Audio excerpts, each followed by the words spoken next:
मछलियों की बारिश होती है। और क्या आपने कभी ऐसे पिरामिड्स को देखा है जो आप अभी वीडियो में देख रहे हैं? इन पिरामिड के ऊपर इतने बड़े पत्थर को किसने रखा और ये इतने बड़े पत्थर इतनी ऊंचाई पर पहुंचे कैसे? तो दोस्तों, आज के इस वीडियो में हम आपको दुनिया के 10 ऐसे फिनोमिना के बारे में बताएंगे जिनके बारे में आपने आज से पहले कभी नहीं सुना होगा। तो चलिए स्टार्ट करते हैं हमारे आज के इस वीडियो को।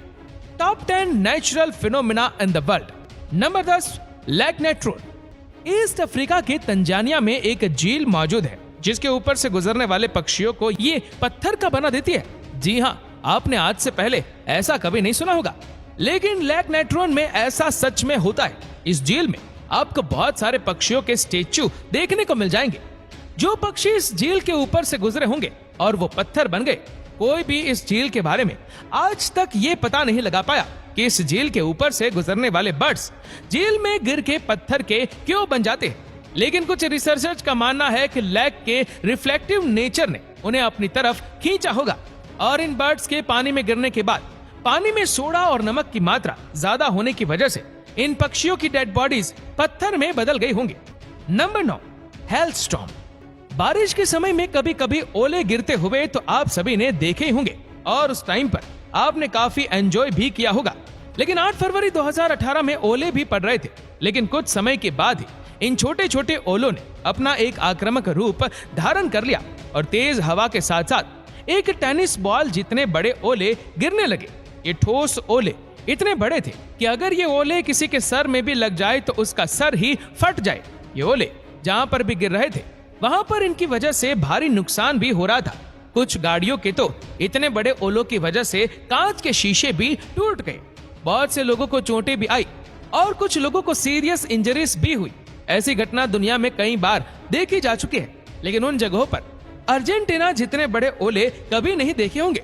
Number 8, Norwegian dead hearing. साल 2012 में 20 टन से भी ज्यादा हेयरिंग मछलियां नॉर्थ नॉर्वे के किनारे पर मरी हुई होगी और ये सारी मछलियां वहां से रातों रात गायब भी हो गई। ये इतना बड़ा हादसा क्यों और कैसे हुआ, इसके बारे में आज तक कोई भी खुलासा नहीं हुआ है।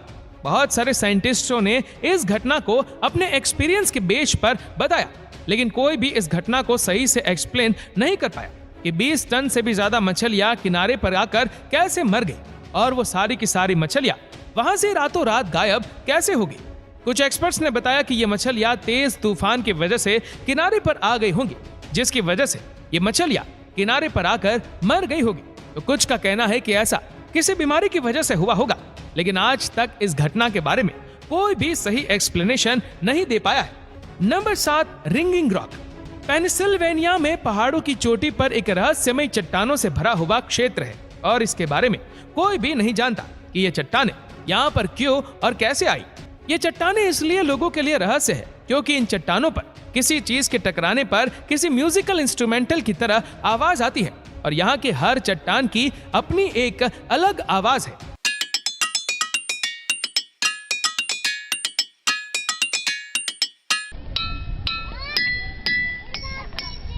लेकिन इन चट्टानों से ऐसी आवाज आती कैसे? साइंटिस्टों का मानना है कि एक चट्टान पर चोट मारने से एक लो फ्रीक्वेंसी का साउंड निकलता है जो कि हम नहीं सुन सकते, लेकिन बार बार कई चट्टानों पर चोट मारने से सारी फ्रीक्वेंसी आपस में इंटरेक्ट होती है और वो साउंड बढ़ जाता है, इसीलिए हमें ऐसी आवाज सुनाई देती है।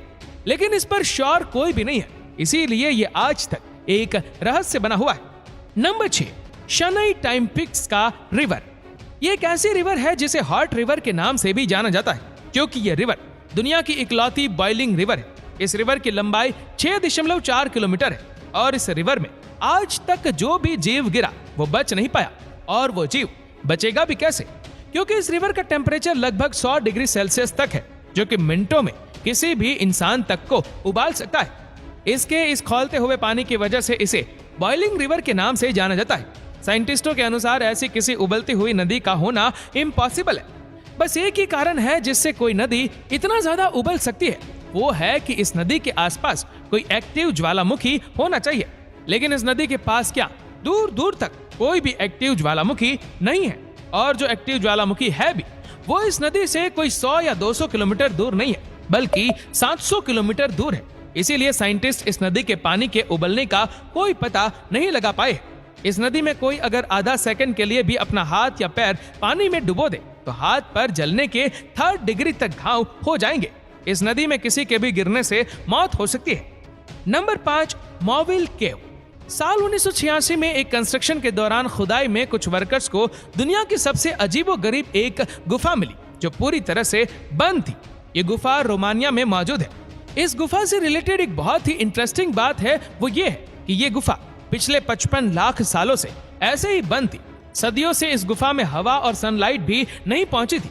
वर्कर्स को खुदाई के दौरान जब ये केव मिली तो उन्होंने देखा कि इस केव के अंदर एक लेक भी है जो कि पानी के बजाय सल्फ्यूरिक एसिड से भरी हुई है और इसी गुफा में बहुत सारी जहरीली गैसें भी मौजूद थी।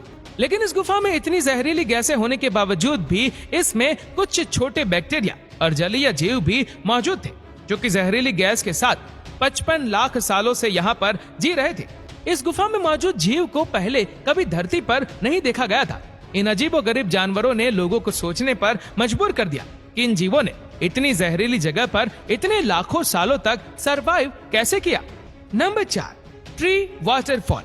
मॉन्टेनिग्रो के गांव डिनोसा में एक पेड़ से झरने की तरह पानी निकलता है जिसे देखने के बाद बहुत से लोग हैरान हो जाते हैं ये क्या और कैसे हो रहा है। आप में से भी बहुत सारे लोग इसके बारे में सोच रहे होंगे कि आखिर इस पेड़ में से झरने की तरह पानी क्यों निकल रहा है।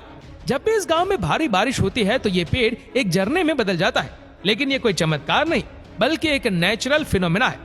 होता यह है कि जब बारिश होती है तो जमीन में मौजूद पानी का लेवल थोड़ा बढ़ जाता है और ज्यादा दबाव बनाता है जो पेड़ के तने से होते हुए उगली जगह से बाहर निकलता है। लेकिन ये कोई अकेला नहीं है, कई सारे बड़े बड़े जंगलों में भी पेड़ पर ये पानी झरने की तरह देखने को मिलता है। नंबर 3, अर्थ पिरामिड। दोस्तों, इन्हें देखने के बाद आपको लगेगा कि इन चट्टानों के ऊपर इतने बड़े बड़े पत्थरों को किसने रखा होगा और इतनी ऊंचाई पर इन पत्थरों को पहुंचाया कैसे गया, क्योंकि नीचे की जगह तो पूरी तरह खाली है। तो या तो इन बड़े बड़े पत्थरों को इन चोटियों पर रखा गया होगा या फिर कुदरती तरीके से ये पत्थर इन चोटियों पर रखे होंगे। लेकिन ऐसा क्या हुआ? इटली में मौजूद ये अजीबोगरीब चट्टानें अर्थ पिरामिड के नाम से जानी जाती है। इन चट्टानों के ऐसे बनने का मेन रीजन तेज बारिश है। पहाड़ी इलाकों में तेज बारिश जब जमीन को काटती है तो उस समय ये ऐसी चट्टानें बनती है। ये चट्टानें ऐसी जगह पर होती है जहां तेज हवा भी इन्हें ज्यादा नुकसान नहीं पहुंचा सकती। इन पहाड़ों को पिरामिड जैसी शेप देने में इन बड़े बड़े पत्थरों का खास रोल होता है, क्योंकि ये मिट्टी के पहाड़ होते और इनके ऊपर बड़ा सा वजनी पत्थर होने की वजह से जब तेज बारिश में यहाँ की मिट्टी कटती है तो उतनी जगह की मिट्टी कटती है जिस जगह पर बड़ा और भारी पत्थर नहीं रखा होता है, और वो मिट्टी कटते कटते इतनी ज्यादा हो जाती है कि वो पत्थर उस चट्टान पर ही रखा रह जाता है। नंबर 2, फिश रैन। आप में से बहुत सारे लोगों ने मछलियों की बारिश के बारे में तो जरूर सुना ही होगा। ये कोई नई बात नहीं है, लेकिन दुनिया में एक जगह ऐसी भी है जहाँ पर कोई एक बार नहीं बल्कि हर साल मछलियों की बारिश होती है, और वो भी एक ही जगह पर। पिछले 100 सालों से भी ज्यादा समय से यहाँ हर साल मछलियों की बारिश होती है। ये जगह मैक्सिको के पास स्थित है। यहाँ के स्थानीय लोगों के मुताबिक 18वीं सदी के लोग यहाँ पर भूखे मर रहे थे। फिर एक पादरी ने यहाँ पर 3 दिन तक मन्नत मांगी तो उसकी दुआ की वजह से यहाँ मछलियों की बारिश होती है, ऐसा वहाँ के स्थानीय लोगों का मानना है। कुछ साइंटिस्ट के मुताबिक यहाँ ऐसा वाटर स्पोर्ट की वजह से होता है क्योंकि ये वाटर स्पोर्ट समुद्र पर बनते हैं। समुद्र के पानी में मछलियां होती है और ये वाटर स्पोर्ट समुद्र से उड़ता हुआ ऊपर बादलों में चला जाता है और ये बारिश की तरह उस जगह पर बरसते होंगे। लेकिन यहाँ सबसे बड़ा सवाल ये खड़ा होता है कि समुद्र से 200 किलोमीटर की दूरी पर मौजूद इस शहर में एक ही जगह पर बारिश क्यों होती है, और ऐसा होता भी है तो मछलियों के साथ दूसरे समुद्री जीव इस जगह पर क्यों नहीं गिरते, जैसे मेंढक, केकड़ा और भी समुद्री जीव होते जो कि समुद्र में पाए जाते। इसीलिए यह जगह आज भी एक अनसुलझा रहस्य है। नंबर 1, गल्फ ऑफ अलास्का में एक ऐसी जगह मौजूद है जहां पर 2 समंदर मिलते हुए तो दिखाई देते हैं, लेकिन ये दोनों समंदर आपस में कभी भी मिक्स नहीं होते। जैसा कि आप अभी वीडियो में देख ही रहे होंगे, जिसमें एक साइड का पानी नीले रंग का है और दूसरे साइड के पानी का रंग हल्का नीला है जो कि गंदा पानी जैसा लग रहा है। ये समुद्र में आप आगे भी चलते चले जाओगे तो भी ये समुद्र आपको आपस में मिलते हुए नहीं दिखाई देंगे। इन दोनों समुद्र में जो पानी ग्लेशियर से निकलता है उस पानी का कलर हल्के नीले रंग का होता है, जो कि कुछ हद तक गंदे पानी की तरह दिखाई देता है। और जो पानी नदियों से समुद्र में आता है उसका रंग गहरा नीला होता है। रिसर्चर्स का मानना है कि इस जगह पर खारे और मीठे पानी का होना और टेम्परेचर का अलग होना यही खास वजह है जो कि दोनों समुद्रों को आपस में नहीं मिलने देते। ये पूरा बॉर्डर 800 किलोमीटर लंबा है और इस पूरे बॉर्डर पर कोई भी ऐसी जगह मौजूद नहीं है जहां पर ये दोनों समुद्र आपस में मिक्स हो रहे हो। तो दोस्तों, इन सभी फिनोमेना में से सबसे बेस्ट फिनोमेना कौन सा लगा हमें नीचे कमेंट करके जरूर बताएगा। और अगर आपको वीडियो अच्छा लगा हो तो इस वीडियो को लाइक करेगा, शेयर करेगा ज्यादा से ज्यादा लोगों तक, और ऐसे ही और भी रोचक जानकारियों के लिए सब्सक्राइब करें हमारे यूट्यूब चैनल को और फेसबुक पर फॉलो करें हमारे पेज को। धन्यवाद।